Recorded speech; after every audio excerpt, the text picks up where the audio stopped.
तो पीएम मोदी ने कहा है कि गोल्ड को 1 साल तक मत खरीदो, फ्यूल को बचाओ और फॉरेन ट्रैवल को अवॉइड करो। जैसे ही ये न्यूज़ आई, मार्केट ने अपनी डायरेक्शन ही बदल दी। निफ्टी, सेंसेक्स और यहाँ तक कि गोल्ड के सारे स्टॉक गिर रहे हैं। और लोगों के मन में सिर्फ एक ही सवाल है, क्या इंडिया कोई इकोनॉमिक प्रेशर में तो नहीं? और सवाल आना लाजमी भी है, क्योंकि देश का पीएम खुद आके कह रहा है कि थोड़ा सेक्रीफाइस करो। तो इससे सिचुएशन नॉर्मल तो बिल्कुल नहीं लग रही। पर चिंता मत कीजिए, आज के इस वीडियो के बाद आपको सारी क्लैरिटी मिल जाएगी। आज के इस वीडियो में आपको बताने वाला हूँ कि पीएम मोदी ने क्या लोगों से अपील की है, मार्केट क्यों गिर रहा है, इंडियन रुपी क्यों ज़्यादा वीक होता जा रहा है और एज ए इन्वेस्टर आपको क्या करना चाहिए। तो वीडियो के एंड तक ज़रूर बने रहें। तो दोस्तों, इंडिया की इकोनॉमी बहुत ही इंटरेस्टिंग फेज में चल रही है। बाहर ग्लोबल टेंशन है, यहाँ पे इन्फ्लेशन बढ़ रहा है, रुपी वीक होता जा रहा है और ऑयल की प्राइसेस आसमान छू रहे हैं। इसी बीच पीएम ने आके लोगों से कुछ रिक्वेस्ट की है। जी हाँ, उन्होंने लॉ नहीं बनाया है, बस लोगों को कहा है कि थोड़ा बहुत सेक्रीफाइस करो। अब ये सब बातों को लोग पॉलिटिक्स के साथ कनेक्ट कर रहे हैं, लेकिन एज अ इन्वेस्टर आपको इसके पीछे की इकोनॉमिक समझनी जरूरी है, क्योंकि मार्केट इमोशन से नहीं, नंबर से चलता है। तो चलो सबसे पहले बात करते हैं पीएम मोदी ने क्या रिक्वेस्ट की है। पेट्रोल डीजल की खरीद पर जो विदेशी मुद्रा खर्च होती है, पेट्रोल डीजल बचाकर हमें वो मुद्रा भी बचानी है। विदेशों में वैकेशन पर जाने का मिडिल क्लास में कल्चर बढ़ता जा रहा है, तो कम से कम 1 साल के लिए हमें विदेशों में जाने की बातों को टालना चाहिए। साल भर तक घर में कोई भी फंक्शन हो, कोई भी कार्यक्रम हो, हम सोने के गहने नहीं खरीदेंगे। अगर हम तेल खाना कम करें ना, तो भी वो देशभक्ति का बहुत बड़ा काम है। बहुत जरूरी है कि हम केमिकल फर्टिलाइजर की खपत 25%, 30%, 40%, 50% उसको घटाए आधी कर दें। अब ये सब पहली बार सुनने में तो आपको लग सकता है कि ये सब नॉर्मल पब्लिक को क्यों कहा जा रहा है, लेकिन इसका सिंपल और एक वर्ड का आंसर है इम्पोर्ट्स। इंडिया बहुत सारी चीज़ों के लिए फॉरेन कंट्रीज पे डिपेंडेंट है और वो बहुत ज़्यादा से ज़्यादा इंपोर्ट कर रहा है। उसी वजह से इंडिया की इंपोर्ट बिल की हालत कुछ इस तरीके से है कि क्रूड ऑयल का इंपोर्ट इंडिया का 120 से 135 बिलियन डॉलर्स का है। गोल्ड इंपोर्ट कर रहा है 72 बिलियन। ओवरसीज ट्रैवल में हम स्पेंड कर रहे हैं 30 बिलियन से ज़्यादा। एडिबल ऑयल में 18 से 20 बिलियन और फर्टिलाइजर से 15 से 18 बिलियन। जी हाँ, फर्टिलाइजर्स पे भी हम इतना ज़्यादा अमाउंट स्पेंड कर रहे हैं। जिसको फर्टिलाइजर के बारे में नहीं पता, तो वो एग्रीकल्चर में यूज़ होता है फार्मिंग के टाइम पे। जब भी कोई किसान फसल उगाता है तो उसमें कीड़े ना लग जाए, उस वजह से फर्टिलाइजर को यूज़ किया जाता है। और वो भी हम फॉरेन कंट्री से इम्पोर्ट कर रहे हैं, वो भी इतनी बड़ी मात्रा में। 15 से 18 बिलियन तो सिर्फ उसका बिल है। और ये सब चीज़ों की वजह से हम 200 बिलियन से ज़्यादा पे कर रहे हैं फॉरेन कंट्रीज को। और सिचुएशन और भी प्रॉब्लमेटिक तब बन जाती है जब ऑयल की प्राइसेस आसमान छू रहे हो, डॉलर सबसे ज़्यादा स्ट्रांग हो और ग्लोबल वॉर जैसा एनवायरनमेंट हो। और अभी सिचुएशन एग्जैक्टली वैसी ही है। यूएस और ईरान की वॉर की वजह से ऑयल की सप्लाई पूरी तरीके से डिस्टर्ब हो चुकी है। और इंडिया पे इस पर बहुत ज़्यादा इम्पैक्ट पड़ने वाला है, क्योंकि हम 85 से 90% ऑफ द ऑयल इम्पोर्ट करते हैं। और जब ऑयल का प्राइसेस बढ़ता है तो सिर्फ पेट्रोल महंगा नहीं होता, सारी चीज़ें, transport, logistic, flights, food delivery, grocery और यहाँ तक कि डेली में यूज़ आने वाला दूध भी महंगा हो जाता है। क्योंकि जो भी चीज़ें आप आ रही है वो ट्रांसपोर्टेशन के थ्रू ही आपके पास पहुँच रही है। तो पेट्रोल का प्राइस बढ़ेगा तो इनडायरेक्टली सारी चीज़ों का भाव बढ़ने वाला है। और ये सब रीजंस की वजह से रुपी वीक हो रहा है।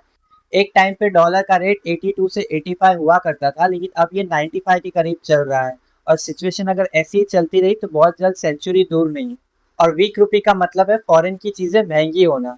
और यही सब रीजंस की वजह से मार्केट गिर रहा है। 2 दिन से जो आप देख रहे हो मार्केट इतना फॉल हो रहा है, ये सब इनडायरेक्टली कनेक्टेड है।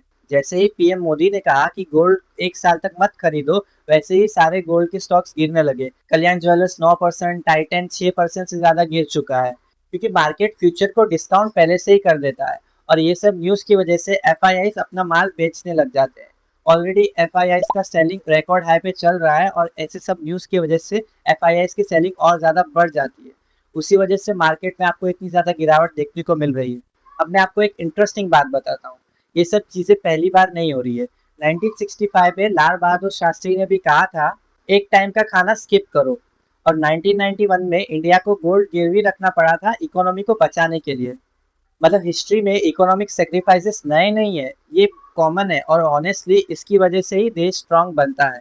लेकिन 1965 में लाल बहादुर शास्त्री ने खुद भी एक टाइम का खाना स्किप किया था ताकि लोग भी वो चीज़ कॉपी करें। लेकिन आज के टाइम पे पीएम मोदी ने कहा है कि फ्यूल को बचाओ और खुद ही 15-20 गाड़ियों का रोड शो करवा रहे हैं।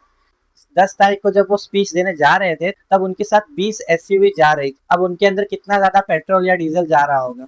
और अगले ही दिन यानी कि 11 मई को उनका गुजरात में 100 गाड़ियों का रोड शो चल रहा है। एक बड़ा संकल्प है पेट्रोल डीजल का संयम से इस्तेमाल करना। हमें पेट्रोल डीजल का उपयोग कम करना होगा। मैं निकला ओ गड्डी लेके,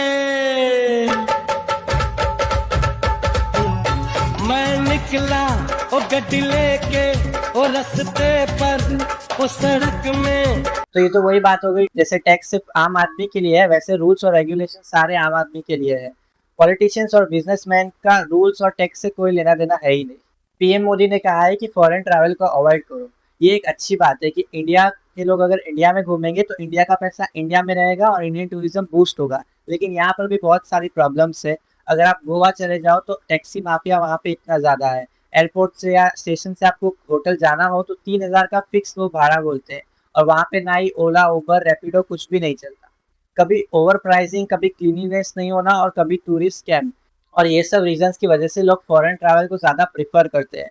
लोगों की स्टैंडर्ड ऑफ लिविंग बढ़ चुकी है तो वो थोड़ा पैसा एक्स्ट्रा पे करके अगर अच्छी सर्विस मिल रही है तो लोग वो चूज़ करते हैं, क्योंकि अल्टीमेटली ट्रैवल तो लोग एक्सपीरियंस के लिए करते हैं और अगर एक्सपीरियंस ही अच्छा ना हो तो सारे पैसे वेस्ट। इसलिए इंडिया को अगर अपना टूरिज्म बनाना है तो उस पर बहुत सारा काम करने की ज़रूरत है। और एक बात बताऊँ आपको, ये सब सिचुएशन अभी इसलिए आ रही है क्योंकि पहले इंडिया सीरियस ही नहीं हुआ। पॉलिटिशियंस सिर्फ अपने इलेक्शन में बिजी थे। फ्रीबीज के नाम पे वो लोग 8 से 9 लाख करोड़ स्पेंड कर रहे हैं। जी हाँ, 8 से 9 लाख करोड़ हर इलेक्शन के अंदर वोट जीतने के लिए वो फ्रीबीज बांटते रहते हैं, मतलब मुफ्त की रेवड़ियाँ। और यही सब रीजंस का बोझ जो टैक्स पेयर है, आम आदमी है, उसके ऊपर पड़ता है।